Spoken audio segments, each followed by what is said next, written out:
Hello guys, meron tayong chicken teriyaki with a twist. So, ang teriyaki na to, napaalat kasi ng konti. So, bawal ang maalat nito dahil elderly ang kakain. So, ang ginawa ko, nilagyan ko na lang siya ng patatas. So, na-absorb na ng patatas ang alat niya.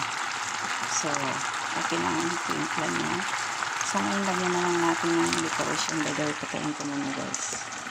Patayin ko muna. So, lagyan na lang natin ng garnish. So, ito yung roasted sesame seeds.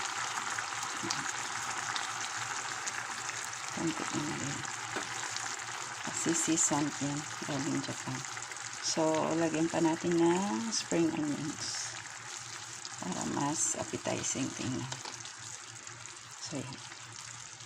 So, okay na guys. Pwede nang iserve. So, ang tawag dito ay chicken teriyaki with a twist. Kasi, meron siyang